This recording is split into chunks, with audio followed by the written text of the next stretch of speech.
विधानसभा चुनाव में करारी हार ने भूपेंद्र हुड्डा के सबसे बड़े सपने, सबसे बड़ी ख्वाहिश को चकनाचूर करने का काम किया है। भूपेंद्र हुड्डा अपने बेटे दीपेंद्र हुड्डा को हरियाणा का सीएम बनाकर स्टेट की पॉलिटिक्स से रिटायर होना चाहते थे। वो केंद्र की पॉलिटिक्स में 5 साल और बिताकर अपने आप को एक ऐसे मुकाम पर ले जाना चाहते थे जहां उनकी अगली पीढ़ी हरियाणा की सत्ता का सरताज बन जाती। लेकिन हरियाणा की जनता ने उनको ठेंगा दिखाने का काम किया और उनके सबसे बड़े सपने को भी चकनाचूर करने का काम किया।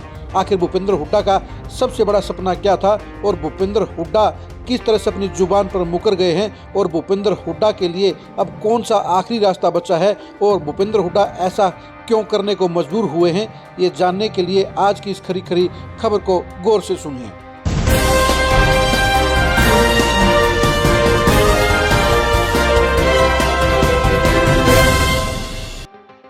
भूपेंद्र हुड्डा हरियाणा में पिछले 1.5 साल से एक ही बात कह रहे हैं कि वो अपने उम्र के उस पड़ाव पर पहुंच गए हैं जहां 75 साल वो पूरे कर चुके हैं और अब वो जिंदगी की आखिरी सियासी लड़ाई लड़ना चाहते हैं। उन्होंने आखिरी सियासी लड़ाई के लिए हरियाणा में लगभग 500 रैलियों में जनता से समर्थन मांगा, जनता से वोट मांगे और आखिरी लड़ाई के लिए उन्होंने पूरी ताकत झोंकने का काम किया।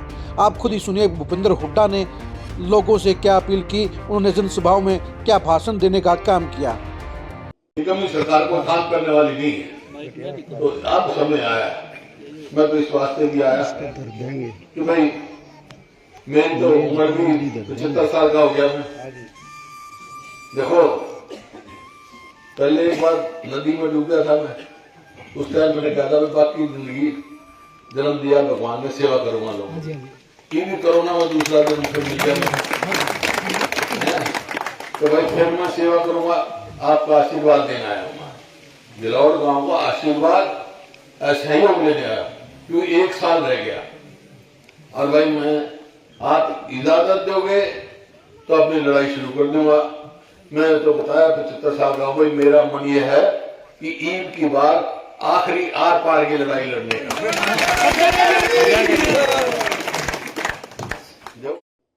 आपने सुन लिया होगा कि भूपेंद्र हुड्डा हर जगह यही कह रहे हैं कि उनकी जिंदगी की आखिरी सियासी लड़ाई है, वो आखिरी टक्कर ले रहे हैं। वो जनता के समर्थन से और जनता के भरोसे पर आखिरी लड़ाई जीतकर अपने बेटे दीपेंद्र हुड्डा को मुख्यमंत्री बनाना चाहते थे, लेकिन उनका ये अरमान पूरा नहीं हुआ और उनकी अगुवाई में कांग्रेस लगातार तीसरा चुनाव हार गई। अब भूपेंद्र हुड्डा इस आखिरी ऐलान से मुकर गए हैं और वो अगले 5 साल और हरियाणा कांग्रेस के ऊपर कब्जा बरकरार रखना चाहते हैं। यही वजह है कि वो हरियाणा में कांग्रेस विधायक दल का नेता किसी विरोधी खेमे के नेता को नहीं बनने देना चाहते और 70 दिन हो चुके हैं, लेकिन हरियाणा में अभी तक कांग्रेस विधायक दल के नेता का फैसला नहीं हुआ है। हरियाणा कांग्रेस के इतिहास में अभी तक कभी भी इतने लंबे समय तक विधायक दल के नेता का मामला नहीं लटका है।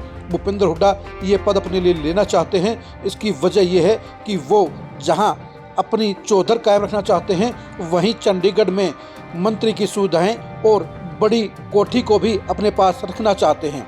वो अपने बेटे दीपेंद्र हुड्डा को हरियाणा का मुख्यमंत्री बनाकर ही पॉलिटिक्स से रिटायर होना चाहते हैं। यही वजह है कि वो विधायक दल का नेता बनने के लिए पूरी ताकत लगाए हुए हैं और इसी मनसा ने उनको झूठा साबित कर दिया है, उनको जुबान का कच्चा साबित कर दिया है। भूपेंद्र हुड्डा ने पूरे हरियाणा में घूम घूम कर इसी बात पर समर्थन मांगा था, इसी बात पर जनता से वोट मांगे थे कि वो 75 साल के हो गए हैं और जिंदगी की आखिरी लड़ाई में उन्हें जनता का समर्थन चाहिए।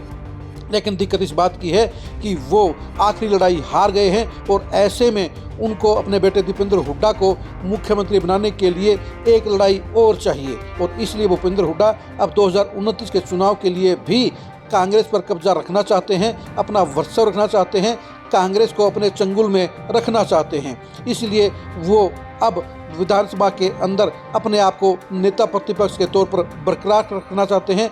वो एलओपी की कुर्सी को अपनी मुट्ठी में रखना चाहते हैं और हरियाणा कांग्रेस में अपना दबदबा कायम रखना चाहते हैं।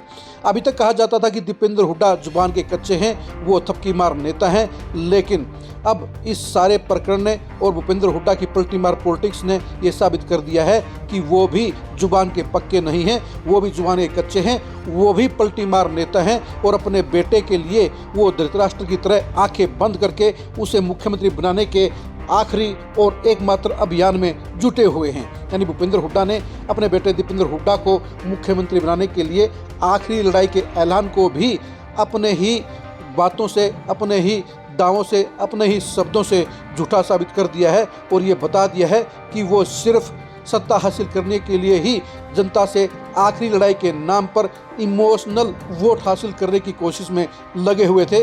वास्तव में उनका इरादा कुछ और था।